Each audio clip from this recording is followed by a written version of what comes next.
Fala pessoal, Rian aqui.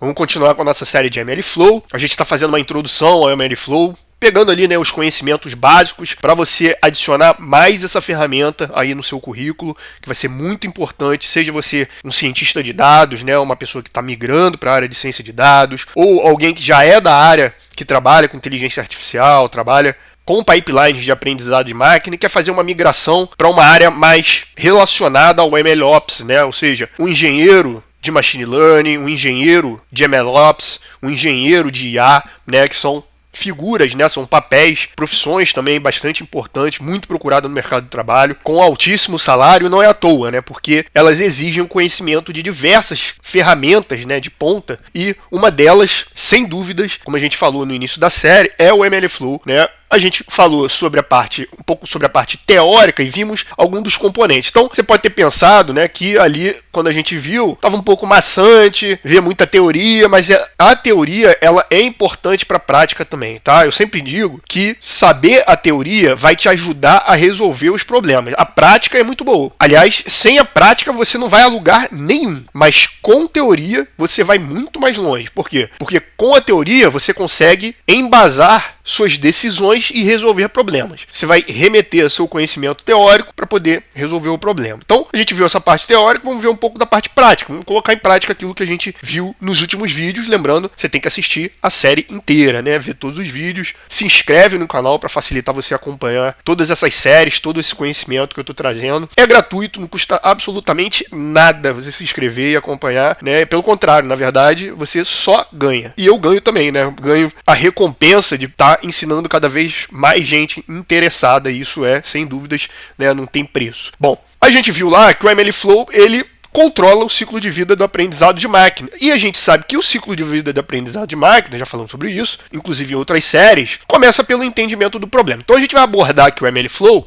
te colocando no papel de um profissional. É assim que a gente consegue aprender e transformar esse conhecimento no conhecimento prático, não é verdade? O que a gente vai fazer aqui? Vamos fazer a seguinte abordagem, né? Então imagina que você é um cientista de dados, um engenheiro de machine learning, e aí você está trabalhando lá numa empresa, prestando serviço, e aí a imobiliária Horizonte, ela está buscando, né, uma solução ali para um problema de negócio deles, que é o problema de precificação de imóveis. Atualmente, eles fazem isso de maneira manual, fazem isso de maneira que acaba sendo muito lenta, né, inconsistente, você, né, tem pessoas fazendo esses cálculos, levantando esses dados, então isso se torna um problema, né? Modernamente você não tem como admitir que parte do seu fluxo de negócio ali seja feito dessa maneira. Então, para resolver isso, você recebeu a incumbência de automatizar esse processo colocando inteligência artificial nesse processo, né? Então, qual vai ser a meta, né? Como a gente tem que traduzir isso para um problema de negócio, né, esse é o trabalho como cientista de dados, a gente vai fazer o seguinte, a gente consegue enxergar aí um problema clássico, né, um problema de regressão, né, um tipo de aprendizado supervisionado, né? Você quer precificar imóveis são precificados em valores reais, né, ali na moeda, então esse é um problema clássico aí de regressão, é isso que a gente vai fazer. A gente vai fazer ali uma espécie de avaliador, né, que vai servir posteriormente a uma aplicação que eventualmente essa imobiliária já usa. Então a imobiliária tem lá um aplicativo, né, um site que ele já usa, a gente pode desenvolver um modelo que vai se conectar por meio de uma API REST para servir, né, esse site ou essa aplicação. E aí, bom, como é que a gente vai fazer isso? A gente vai usar um conjunto de dados aqui como exemplo, né, como de estudo. A gente vai treinar um modelo para resolver esse nosso problema, né, um modelo que seja suficientemente bom em definir qual é o preço, né, preço médio ali que aquele imóvel vai receber segundo alguns parâmetros. É um problema clássico de aprendizado de máquina, como a gente sabe e como você sabe também, porque você assistiu a série de aprendizado de máquina aqui no canal Data Review. Então, a gente sabe que o modelo final ele vai precisar ser capaz de analisar as informações da propriedade nova, ou seja, os parâmetros de entrada, os chamados preditores, que ele nunca viu, e definir, né, estimar ali um valor que seja muito, muito próximo do valor real, né, do valor preciso ali do mercado imobiliário. Então, vamos começar o nosso trabalho. Eu vou conectar o notebook aqui, lembrando que eu estou utilizando aqui o Google Colab, nós já utilizamos ele em outros ambientes. Lá na playlist de aprendizado de máquina a gente comenta um pouco sobre esse ambiente, você já deve estar acostumado, né? Bom, a primeira coisa que a gente vai fazer é instalar as bibliotecas necessárias para a gente desenvolver o nosso trabalho. Bom, instaladas as dependências, como é que a gente vai tocar isso aqui? Nós vamos dar prosseguimento ao fluxo, que é o fluxo tradicional, como normalmente o cientista de dados vai trabalhar, né? Então, normalmente, o cientista de dados ele aborda esse problema utilizando ali um notebook, ou mesmo por meio de uma IDE, né? Utilizando ali o código. O notebook acaba sendo um pouco mais prático para isso, né? Mas é da escolha de cada profissional. Então, a gente vai executar esse fluxo como ele tradicionalmente é feito, ou seja, sem a utilização do MLflow, dessa ferramenta mais profissional de controle do trabalho do cientista de dados. Então, a gente vai fazer, como a gente viu no vídeo anterior, né, os primeiros 2 pontos, né? A nossa história começa com 2 pontos principais, é a base de dados e algum modelo que vai ser utilizado para fazer esse treinamento dessa abordagem. A gente vai utilizar aqui, como a gente está falando de um problema de negócio, vamos imaginar que essa imobiliária é do mercado americano. Então a gente vai utilizar essa base de dados, que é chamada base de dados do California Housing Price. Essa é uma base de dados que contém ali dados, diversos parâmetros do mercado imobiliário da Califórnia, traz ali os preços, e a gente vai utilizar então essa base de dados para fazer o nosso treinamento, né, e desenvolver o nosso trabalho. Então, ele já retornou aqui os dados, né? Estou puxando aqui o head do data frame. Então, você vai ver que tem alguns parâmetros ali dessa base de dados. Essa base de dados é diretamente importada lá do próprio Scikit-Learn, né, que a gente conversa sobre esse framework lá na lista de aprendizado de máquina. Estou referindo muito sobre aprendizado de máquina, a nossa playlist aqui do Data Review de aprendizado de máquina, porque MLflow é sobre Machine Learning, por isso que o nome é MLflow, tá certo? Então é muito importante que você tenha assistido ou já conheça todo o ciclo de vida do aprendizado de máquina. A primeira coisa que a gente faz quando pega uma base de dados que a gente não conhece é fazer a chamada análise exploratória, né? Uma coisa que é muito cara, né, muito importante para o cientista de dados, é ele explorar qual é a base de dados que ele vai trabalhar, porque isso ajuda, né, como ele vai desenvolver, né, a abordagem dele de aprendizado de máquina. Então, isso é uma praxe, né, a gente vai executar aqui uma mínima abordagem de análise exploratória, né, ou EDA, né, Exploratory Data Analysis. Então ele vai mostrar ali pra gente algumas estatísticas descritivas. Lembrando que no canal Data Review a gente também tem uma série completa de estatística, né? A gente fala de estatística descritiva lá, e aí você entende como é importante, né, para o cientista de dados saber estatística. Bom, aqui ele vai trazer os parâmetros, acompanhado de algumas características da base de dados. Então você tem o median income, que seria a renda mediana ali das pessoas que vivem numa determinada área ali da Califórnia. Você tem o house age, que é a idade da construção, que a gente está se referindo. Average rooms e average bedrooms, ou seja, a média de cômodos, e average bedrooms, a média de quartos. Population, que seria a população de uma determinada área, que a observação se refere. Average occupancy seria a média de ocupantes de uma determinada casa, na determinada área. Latitude e longitude são parâmetros de localização. E a mediana do valor da casa, que vai ser a nossa target, né, a nossa variável alvo. Aqui a gente tem um resumo estatístico, né, desses parâmetros. Fica à vontade para dar uma explorada. Aqui um plot simples aqui, né, um histograma, apenas demonstrando, né, como se distribui a nossa variável alvo, né. Aqui você tem uma matriz de correlação, que é uma métrica bastante importante para a gente estudar, principalmente quando a gente faz regressão, porque a gente pode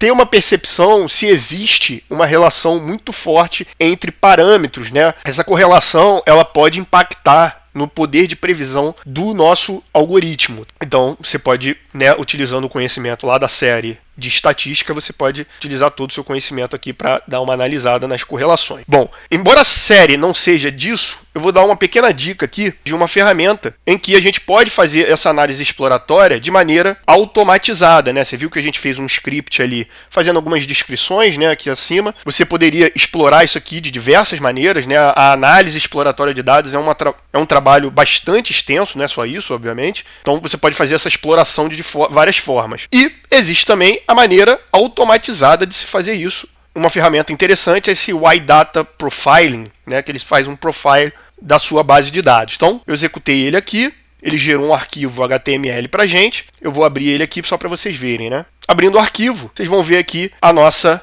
EDA, né, a nossa análise exploratória, que foi feita, construída de maneira automatizada, ou seja, com apenas um comando eu consigo gerar um relatório inteiro de avaliação da base de dados. Ó, como é que ele faz? Ele está analisando aqui as colunas, né, as features, os nossos atributos da base de dados. Você pode fazer a avaliação aqui nos gráficos, os valores estatísticos aqui descritos. Ele coloca algumas tags, né, para chamar a nossa atenção aqui em relação à distribuição dos dados. Então, é uma ferramenta excelente, né? Maravilhoso isso aqui. Acho muito bonito, muito prático e muito útil também, né? A correlação, né? Você pode selecionar qual é a correlação que você quer avaliar. Aqui embaixo ele faz aquele heatmap que a gente viu sendo feito de maneira manual. Enfim, aqui tem um sample, né, dos dados, se você olhar os dados crus. Então é uma ferramenta extremamente excelente, recomendo se vocês quiserem explorar também. Bom, depois da análise exploratória, a gente já tem um entendimento, um conhecimento sobre a base de dados que a gente está trabalhando, a gente já sabe qual é o problema que a gente precisa resolver, então vamos botar a mão na massa, né? A gente vai fazer uma limpeza desses dados.